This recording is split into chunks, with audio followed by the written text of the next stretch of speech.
Hello and welcome to a new topic. What is non-standard language? Non-standard language. The name itself suggests not standard. That is to say, not up to the mark, not up to the level, not up to the height of appreciation. That is to say, it does not conform to a class of refinement in pronunciation, grammar, and vocabulary. So what we come to know is that non-standard language is not up to the mark. There is no so much of hard and fast rule in following any type of system. You have, in other words, a bit more freedom to use grammar, vocabulary, or pronunciation in the way you want to use. That is the idea here. We continue our discussion. Non-standard language. It is one of the varieties of language. That's very much clear. Like a standard language, non-standard language is being used, is being spoken by people at a certain place, in a certain locality. Therefore, we can term it as one of the varieties of language. We continue our discussion. Non-standard language. It is the variety of language that is less formal,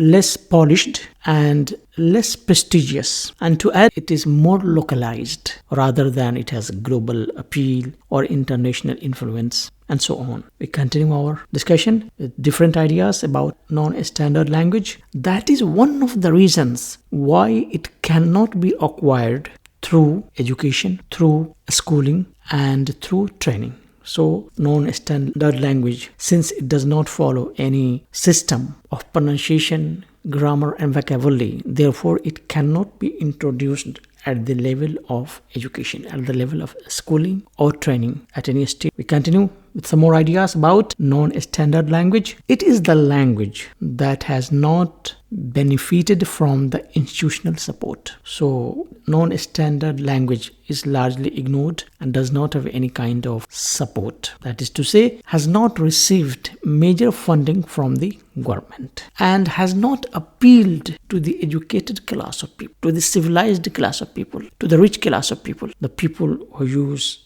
a standard language normally come from the higher class of society, educated class of society, those who have been to Oxford University, Cambridge University, and in the big universities where the language is systematized and that language is known as the standard form of language. But non-standard form of language is normally has no such appeal. We continue with our ideas, that is about non-standard language.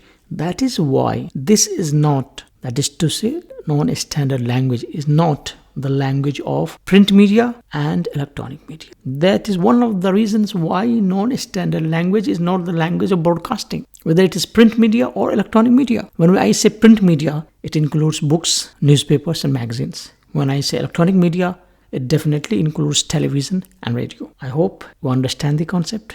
Thank you and goodbye.